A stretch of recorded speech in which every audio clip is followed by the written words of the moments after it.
नमस्कार सर्वांना, स्वागत आहे आपल्या युट्यूब चॅनलवरती. आणि आज आपण 2023 मध्ये तलाठी भरती झाली होती त्यामधील 17 ऑगस्ट थर्ड शिफ्टचा आपण आता पेपर सोडवतोय. जनरल नॉलेजचे आपण 25 प्रश्न सोडवणार आहोत. तर यामधील पहिला प्रश्न आहे, राजस्थान राज्यात भरती परीक्षांमध्ये अयोग्य माध्यमांचा वापर प्रतिबंधित करण्यासाठी असलेल्या कायद्याचे नाव काय आहे, जो स्पर्धा परीक्षेतील अयोग्य माध्यमांच्या वापराच्या धोक्याला आळा घालण्यासाठी पारित करण्यात आलेला आहे. तर राजस्थानमध्ये जे स्पर्धा परीक्षा होतात त्यामध्ये फार मोठ्या प्रमाणात गैरव्यवहार वाढले होते, तर त्याच्यावरती कंट्रोल आणण्यासाठी ते एक ऍक्ट पास केला. त्याचे नाव आपल्याला विचारलेले आहे. पहिला पर्याय आहे, राजस्थान सार्वजनिक परीक्षा भरतीमधील अयोग्य माध्यमांना प्रतिबंध करण्यासाठीचे उपाय अधिनियम 2022. राजस्थान सार्वजनिक परीक्षा अयोग्य माध्यमांना प्रतिबंध अधिनियम 2023. राजस्थान स्पर्धा परीक्षा भरतीमधील अयोग्य माध्यमांना प्रतिबंध करण्यासाठीचे उपाय. आणि चौथा पर्याय आहे, राजस्थान स्पर्धा परीक्षा अयोग्य माध्यमांना प्रतिबंध. तर याची योग्य उत्तर आहे पर्याय क्रमांक 1, राजस्थान सार्वजनिक परीक्षा भरतीमधील अयोग्य माध्यमांना प्रतिबंध करण्यासाठीचे उपाय अधिनियम 2022. तर या कायद्याची आपण थोडी माहिती पाहूया. याची पार्श्वभूमी म्हणजे राजस्थानमध्ये स्पर्धा परीक्षांचे पेपर फुटणे आणि कॉपीची प्रकरणे वाढल्यामुळे राज्य सरकारने अतिशय कडक पावले उचलली. या कायद्याचे नाव एप्रिल 2022 मध्ये राजस्थान सार्वजनिक परीक्षा भरतीमधील अयोग्य माध्यमांना प्रतिबंध करण्यासाठीचे उपाय अधिनियम 2022 हा कायदा मंजूर करण्यात आला आणि याचे नाव हे आहे. याच्यामधील आपण तरतुदी पाहूया. या कायद्यानुसार पेपर लीक करणे आणि परीक्षेत गैरप्रकार करणे हा अजामीन पात्र म्हणजे याच्यामध्ये बेल भेटणार नाही, नॉन बेलेबल गुन्हा ठरवण्यात आलेला आहे. तसेच दोषी आढळल्यास 10 वर्षापर्यंत कारावास आणि किमान 10 कोटी रुपयापर्यंत दंडाची तरतूद आहे. तसेच गुन्ह्यामध्ये सहभागी असतील त्या लोकांची मालमत्ता जप्त करण्याचे सुद्धा अधिकार सरकारला देण्यात आलेले. एवढा ते स्ट्रिक्ट कायदा त्यांच्या राज्यामध्ये आणलेला आहे. अशा कायद्याची गरज आपल्या महाराष्ट्रामध्ये सुद्धा आहे. पुढचा प्रश्न पाहूया. एप्रिल 2022 मध्ये भारतीय तटरक्षक दल इंडियन कोस्ट गार्डने राष्ट्रीय तेल गळती आणि आपत्ती आकस्मिकता योजना नुसार नॅटपोलरेक्स 8 या राष्ट्रीय स्तरावरील 2 दिवसीय प्रदूषण प्रतिसाद सरावाच्या 8व्या आवृत्तीचे आयोजन कुठे केले होते? तर पहिला पर्याय आहे मुरगाव, दुसरा पर्याय आहे विशाखापट्टणम, तिसरा पर्याय कोची, चौथा पर्याय आहे तुतीकोरीन. तर याची योग्य उत्तर आहे पर्याय क्रमांक 1 मुरगाव. नॅटपोलरेक्स 8 हा भारतीय तटरक्षक दलाचा 8वा राष्ट्रीय प्रदूषण प्रतिसाद सराव होता आणि याचे स्थान गोव्यामधील मुरगाव बंदरावर होते. गोव्यामधील मुरगाव बंदराबाहेर अरबी समुद्रामध्ये हा सराव पार पाडण्यात आला होता. याचा उद्देश समुद्रात जहाजामधून होणारी तेलगळती थांबवण्यासाठी अत्यंत घातक असते आणि ती तेलगळती थांबवण्यासाठी उपाययोजना करणे, अशा आपत्तीला तोंड देण्यासाठी विविध एजन्सीजची तयारी आणि समन्वय तपासणे, पोल्युशन रिस्पॉन्स वेसल्स विमानांचा वापर करून तेल गळती रोखण्याचे प्रात्यक्षिक यात केले गेले. यात 50हून अधिक एजन्सीज आणि आंतरराष्ट्रीय निरीक्षक सहभागी झाले होते. हा त्यावेळेस करंटचा क्वेश्चन आहे, तरी तुम्ही जनरल इन्फॉर्मेशन साठी लक्षात ठेवा.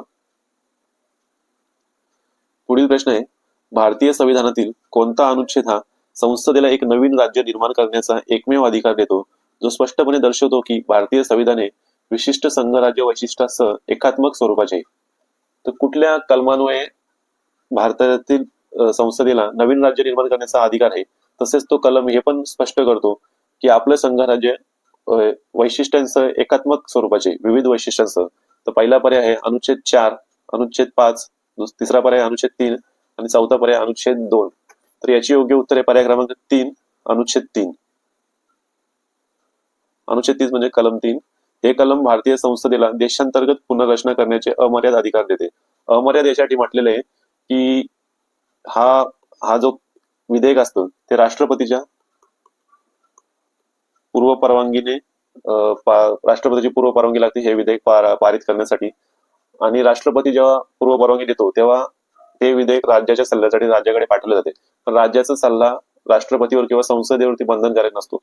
जो निर्णय ते घेतलेला असतो ते कधी फायनल करू शकतात. यानुसार संसद कोणत्याही राज्यापासून नवीन राज्य तयार करू शकते, 2 राज्य एकत्र करू शकते किंवा कोणत्याही राज्याचे क्षेत्रफळ वाढवू किंवा कमी करू शकते, तसेच राज्याचे नाव बदलू शकते. महत्वाचे म्हणजे यासाठी राज्याच्या परवानगीची गरज नसते. हेच तुम्हाला म्हटलं, तुम्ही फक्त मत विचारले जाते. म्हणजे तुम्हाला आम्ही विचारतो हे करू का नको, तुम्ही काही म्हणा, आम्हाला करायचं ते आम्ही करणार. त्यामुळेच भारताला विनाशी राज्यांचा अविनाशी संघ म्हणतात. हे इम्पॉर्टंट स्टेटमेंट आहे, विनाशी राज्यांचा अविनाशी संघ. इतर कलमे अनुच्छेद 2, भारताच्या हद्दीबाहेरील नवीन भूभाग भारतात सामील करून घेणे किंवा नवीन राज्य स्थापन करणे, उदाहरणार्थ सिक्कीम. तर कलम 2 आहे. कलम 2 आणि 3 मध्ये पोरं भरपूर कन्फ्युज होतात. कलम 2 हे उपस्थित नसलेल्या राज्यांच्या विषयी. एवढंच फक्त लक्षात ठेवायचं. उपस्थित नसलेल्या आणि कलम 3 जे अस्तित्वात आहेत, सध्या अस्तित्वात आहेत आपल्या देशामध्ये, किती 28 राज्य आणि 8 केंद्रशासित प्रदेश आहेत त्यांच्याविषयी, आणि कलम 2 हे उपस्थित किंवा अस्तित्वात नसलेल्या राज्यांच्या विषयी. अनुच्छेद 4 कलम 2 अनुच्छेद 2 आणि 3 मधील बदल घटना दुरुस्ती 368 मानले जात नाहीत. तर घटना दुरुस्तीचा कलम आहे 368, हे पण लक्षात ठेवा, इम्पॉर्टंट आहे. कलम 2 आणि 3 मध्ये जे बदल करू आपण, कलम 2 आणि 3 नुसार राज्यांच्या मध्ये जे बदल करू ते घटना दुरुस्ती मानले जाणार नाही. साध्या सोप्या बहुमताने सुद्धा आपण हे कायदे पारित करू शकतो. पुढील प्रश्न आहे, 28 डिसेंबर 2022 रोजी कोणत्या ठिकाणी भारतीय लष्कराने झोन 3 भूकंप विनिर्देश आणि जवानांसाठी हरित इमारत मानकांचे अनुपालन करून आपल्या पहिल्या 3D मुद्रित आपत्ती प्रतिरोधक घराच्या युनिट संरचनाचे उद्घाटन केले? हा करंटचा क्वेश्चन आहे तेव्हाचा. तर पहिला पर्याय आहे जोधपूर कॅन्टोन्मेंट, दुसरा पर्याय आहे अखनूर कॅन्टोन्मेंट, तिसरा पर्याय आहे अहमदाबाद कॅन्टोन्मेंट आणि चौथा पर्याय जालंधर कॅन्टोन्मेंट. तर याची योग्य उत्तर आहे पर्याय क्रमांक 3, अहमदाबाद कॅन्टोन्मेंट. हा प्रकल्प भारतीय लष्कराने जवानांसाठी पहिली दुमजली 3D प्रिंटेड घरे उभारली या प्रकल्पामध्ये. हा प्रकल्प अहमदाबाद कॅन्टोन्मेंट गुजरात येथे राबवण्यात आला होता. यामध्ये मॅको प्रायव्हेट लिमिटेड या स्टार्टअपच्या मदतीने हे बांधकाम करण्यात आले होते. केवळ 12 आठवड्यामध्ये ही घरे बांधून पूर्ण झाली होती.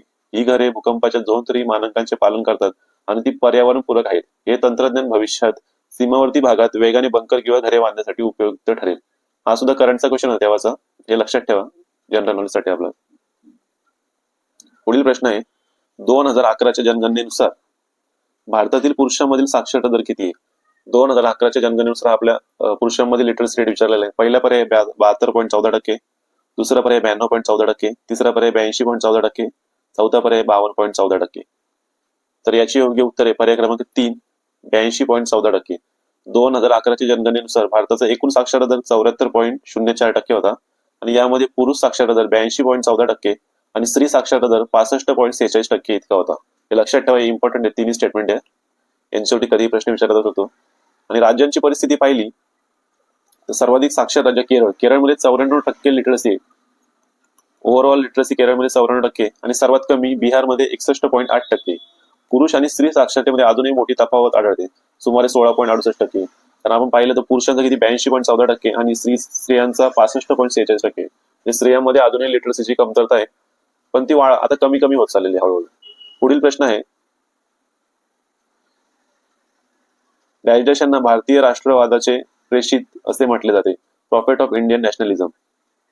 तर पहिला पर्याय आहे रवींद्रनाथ टागोर, दुसरा पर्याय जवाहरलाल नेहरू, तिसरा पर्याय दादाभाई नौरोजी आणि चौथा पर्याय अरविंद घोष. तर याची योग्य उत्तर आहे पर्याय क्रमांक 4, अरविंद घोष. अरविंद घोष यांना भारतीय राष्ट्रवादाचे प्रेषित मानले जाते. त्यांनी राष्ट्रवादाला केवळ राजकीय लढा न मानता एक धर्म आणि आध्यात्मिक साधना मानली. त्यांच्या मते राष्ट्रवाद ही परमेश्वराची देणगी आहे. त्यांनी वंदे मातरम या वृत्तपत्रातून जहाल विचार मांडले. हे लक्षात ठेवा, वंदे मातरम अरविंद घोषांचे वृत्तपत्र होते, त्याच्यावरून ते जहाल विचार मांडले.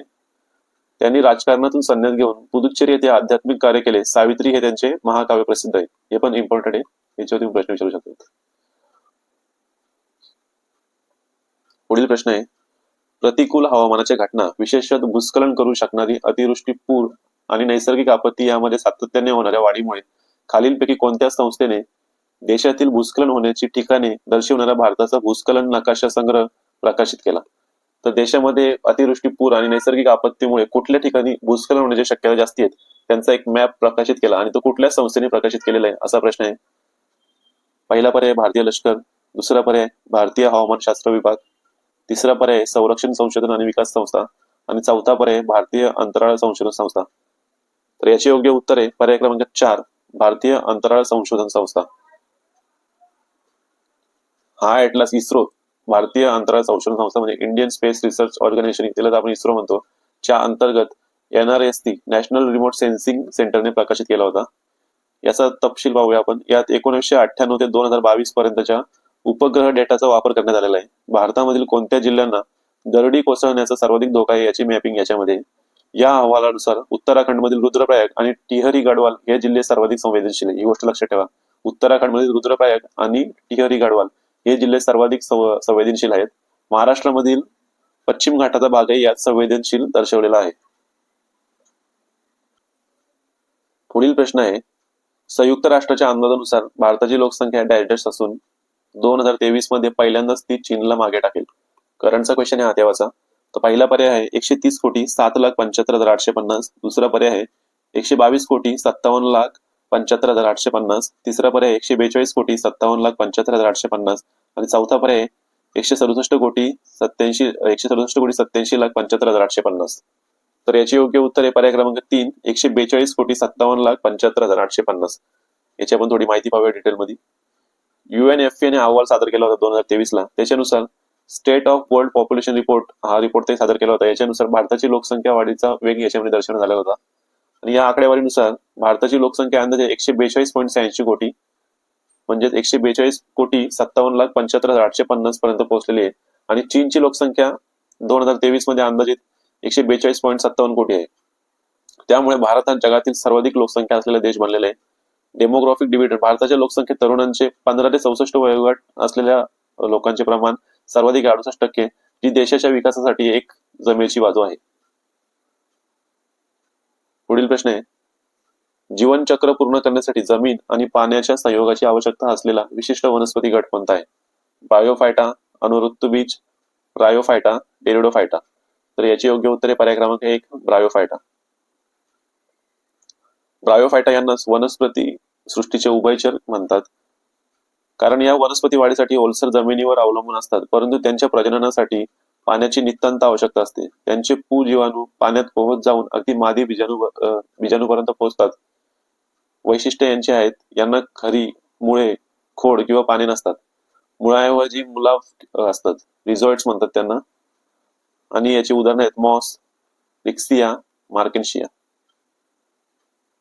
पुढील प्रश्न आहे, महालवारी जमीन महसूल पद्धतीतील महालचा अर्थ काय? ग्रामपंचायत, गाव, संस्थान, गावांचा समूह. तर याचे योग्य उत्तर आहे पर्याय क्रमांक 2, गाव. महालवारी पद्धत 1822 मध्ये हॉल्ट मॅकेन्झी यांनी ही पद्धत सुचवली होती आणि विल्यम बेंटिकने ती उत्तर भारतामध्ये लागू केली होती. हॉल्ट मॅकेन्झीलाच याचा जनक म्हणतात महालवारी पद्धतीचा, पण ती लागू विल्यम बेंटिकने केली होती उत्तर भारतामध्ये. महालचा अर्थ या पद्धतीत कर गोळा करण्यासाठी गाव किंवा गावांचा समूह हे एकच युनिट मानले गेले, ज्याला महाल म्हटले जाते.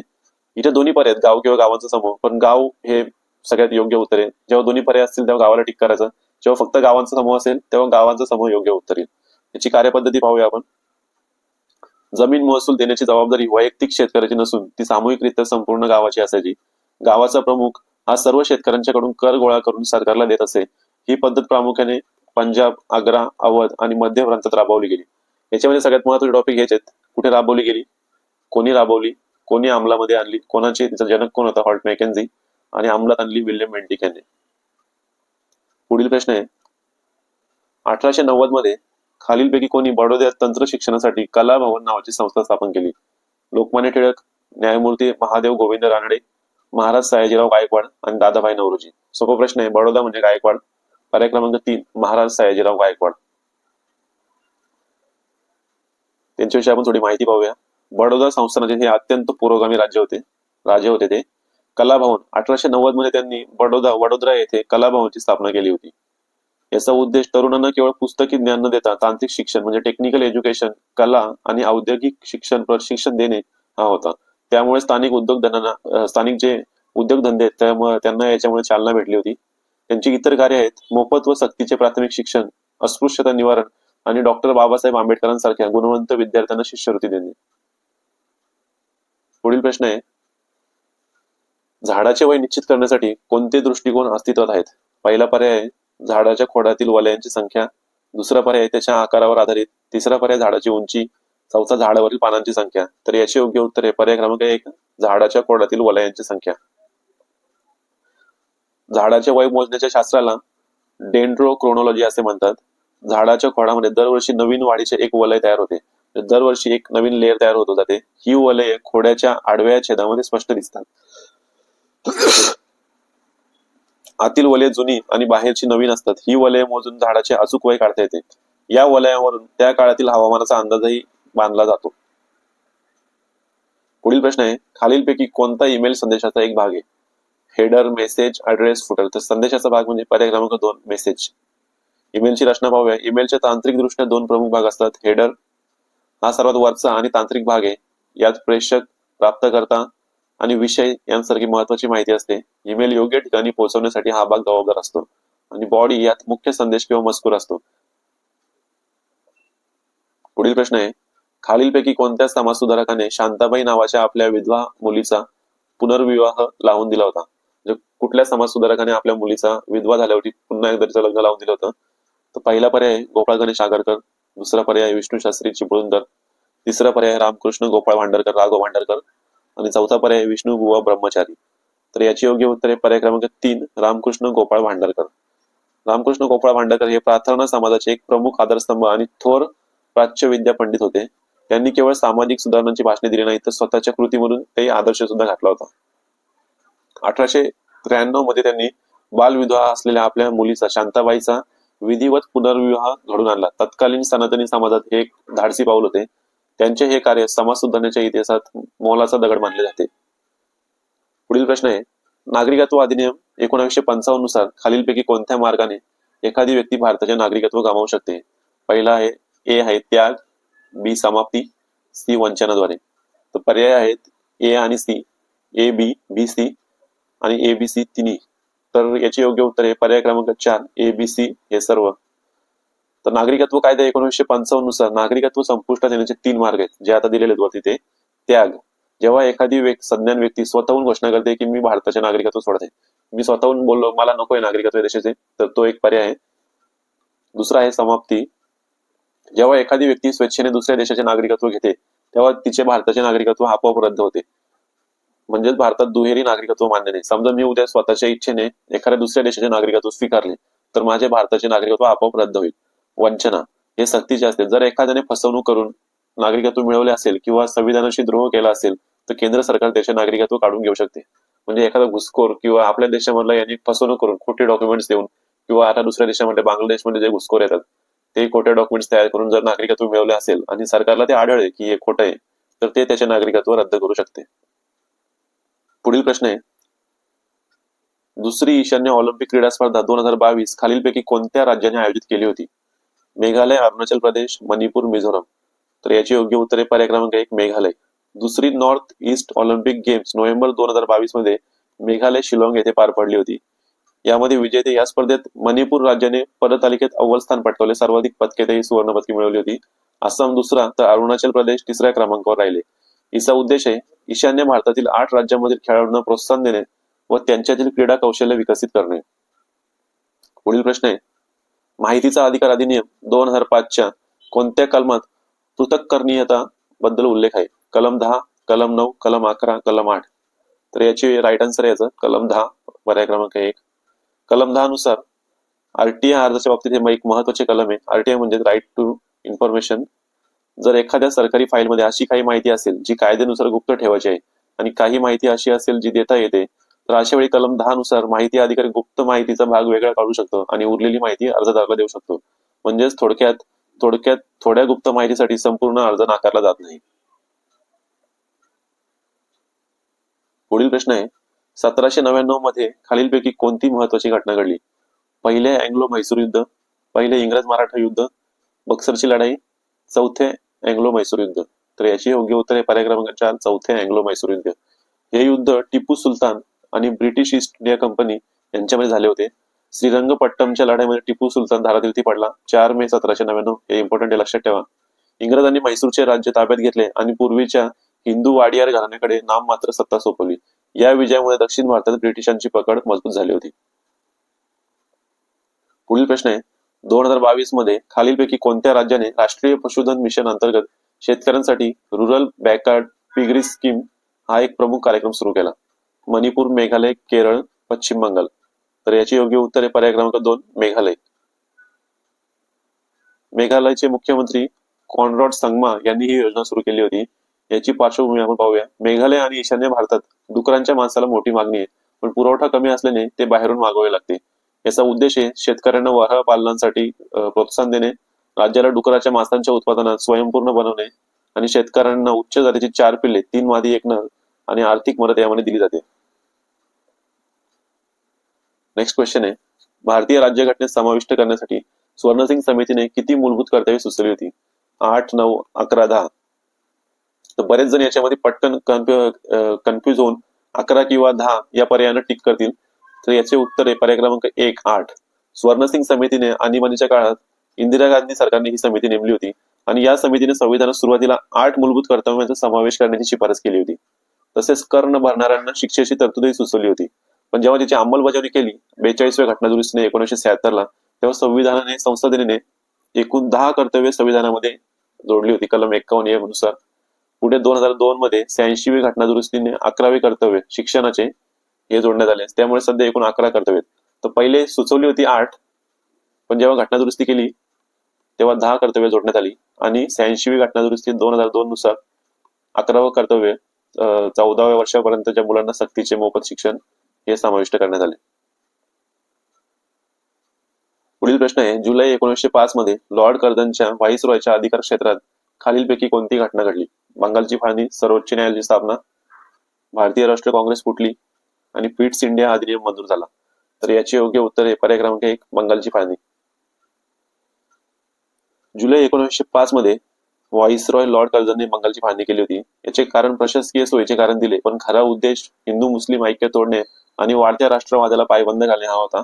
याची अंमलबजावणी 16 ऑक्टोबर 1905 हा दिवस शोक दिन म्हणून पाळला गेला. हे लक्षात ठेवा, 16 ऑक्टोबर 1905. आणि याच्या निषेधार्थ वंगभंग आंदोलन तसेच स्वदेशी चळवळ सुरू करण्यात आली. लोकमान्य टिळकांनी या चळवळीचे नेतृत्व केले होते. पुढील प्रश्न आहे, जैन पंथांना डॅश डॅश आणि डॅश डॅश या नावाने ओळखले जाते? दिगंबर आणि श्वेतांबर, नामधारी आणि निरंकारी, शाक्त आणि शैव, सुन्नी आणि शिया. तर याची योग्य उत्तरे पर्याय क्रमांक 1, दिगंबर आणि श्वेतांबर. जैन धर्माचे मुख्य 2 पंथ पडतात, दिगंबर आणि श्वेतांबर. दिगंबर याचा अर्थ दिशा हेच ज्याचे वस्त्र आहे. या पंथाचे साधू पूर्ण नग्न असतात आणि कठोर नियमांचे ते पालन करतात. हे भद्रबाहूचे अनुयायी मानले गेले. आणि श्वेतांबर याचा अर्थ पांढरे वस्त्र परिधान करणारे. हे साधू पांढरे कपडे घालतात आणि त्यांचे नियम तुलनेने थोडे शिथिल असतात. हे तुलभद्र यांचे अनुयायी मानले गेले. तर दिगंबर हे पूर्णपणे नग्न असतात, हे इम्पॉर्टंट आहे. तसेच ते भद्रबाहूचे अनुयायी मानले गेले, हे एक इम्पॉर्टंट आहे. भद्रबाहू दिगंबर. आणि श्वेतांबर हे पांढरे वस्त्र परिधान करतात आणि ते स्थूलभद्र याचे अनुयायी. श्वेतांबर, स्थूलभद्र हे इम्पॉर्टंट आहे. यांची पार्श्वभूमी चंद्रगुप्त मौर्याच्या काळात मगधमध्ये पडलेल्या दुष्काळानंतर हे विभाजन झाले. जवळपास इसवी सन पूर्व 3ऱ्या शतकामध्ये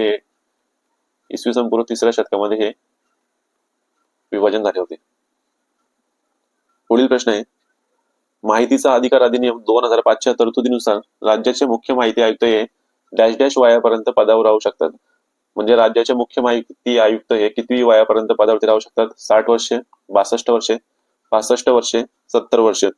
तर याची योग्य उत्तर आहे पर्याय क्रमांक 3, 65 वर्षे. आपण त्याची थोडी माहिती पाहूया. RTI कायदा 2005 आणि 2019 मध्ये त्यामध्ये एक सुधारणा झाली होती. त्याच्यानुसार मुख्य माहिती आयुक्त आणि इतर माहिती आयुक्त यांचा कार्यकाळ केंद्र सरकार ठरवेल. साधारणपणे 3 वर्ष आणि वयाची 65 वर्ष पूर्ण होईपर्यंत ते पदावरती राहू शकतात. यापैकी जे आधी घडेल त्यावेळी ते निवृत्त होतील. म्हणजे 3 वर्ष किंवा वयाची 65 वर्ष पूर्ण होईपर्यंत यापैकी जे काही पहिले घडेल त्यावेळेस ते निवृत्त होतील आणि ते पुनर्नियुक्तीसाठी पात्र नसतात. एकदा नियुक्ती झाली का पुन्हा एकदा नियुक्ती होणार नाही. हे पद घटनात्मक नसून वैधानिक आहे. पुढील प्रश्न आहे, भारतातील खालीलपैकी कोणत्या प्रदेशात तापमानात कमालीची तफावत आढळते? दख्खनचे पठार, गंगेचे मैदान, पश्चिम घाट, समुद्र तटीय भाग. तर याची योग्य उत्तर आहे पर्याय क्रमांक 2, गंगेचे मैदान. समुद्रापासून दूर असलेल्या भागात जमिनीच्या गुणधर्मामुळे तापमान लवकर वाढते आणि लवकर कमी होते. गंगेचे मैदान हा भाग समुद्रापासून खूप आतल्या बाजूला आहे. त्यामुळे इथे उन्हाळ्यात तापमान अतिशय जास्त आणि हिवाळ्यामध्ये अतिशय कमी असते. आपण बघितलं उत्तरेकडे थंडी फार असते, तसंच उन्हाळ्यामध्ये तिथं गरमी सुद्धा खूप असते. दिवसाचे आणि रात्रीचे तापमान यामध्ये तिथं खूप मोठा फरक असतो. उलट पक्षी समुद्रकिनारी, कोकण, केरळ हवामान दमट आणि सम इक्वॅलिटी वाले हवामान असते. तिथे तापमानात जास्ती फरक पडत नाही. पुढील प्रश्न आहे, रक्त गोठण्यासाठी कोणते जीवनसत्व कारणीभूत असते? BKAD. तर रक्त गोठण्यासाठी जीवनसत्व K आवश्यक असते. हे जीवनसत्व रक्ताच्या गुठळ्या तयार होण्याच्या प्रक्रियेत मुख्य भूमिका बजावते. आपल्या यकृतामध्ये प्रोथ्रोम्बिन नावाचे प्रथिन म्हणजे प्रोटीन तयार करण्यासाठी व्हिटॅमिन K आवश्यक असते. हे प्रथिन रक्त गोठवण्यासाठी मदत करते. जर शरीरामध्ये व्हिटॅमिन K ची कमतरता असेल तर जखम झाल्यावरती रक्तस्राव थांबत नाही, जो प्राणघातक ठरू शकतो. हिरव्या पालेभाज्या हे याचे मुख्य स्रोत आहेत. जेव्हा आपली जखम होते बघा, त्याच्यानंतर ती थोड्या वेळात आपोआप तिथे रक्त गोठतं आणि ते रक्त याचं थांबतं. पण जर व्हिटॅमिन K ची कमतरता झाली तर ते रक्त थांबणार नाही आणि आपले रक्तस्राव आपल्या शरीरामधून चालूच राहील. त्यामुळे हे प्राणघातक सुद्धा ठरू शकतं. म्हणून व्हिटॅमिन K हे महत्वाचं सुद्धा आहे आणि रक्त गोठण्यासाठी व्हिटॅमिन K हे जीवनसत्व आवश्यक असते. अशा प्रकारे आपण हा पेपर सोडवलेला आहे. भविष्यामध्ये आपल्या चॅनलवरती अशा अनेक व्हिडिओ येणार आहेत. त्यामुळे आपल्यासोबत जोडून राहा. त्यासाठी आपल्या चॅनलला सबस्क्राईब करा. व्हिडिओ आवडली तर त्याला लाईक करा आणि शेअर करा. धन्यवाद.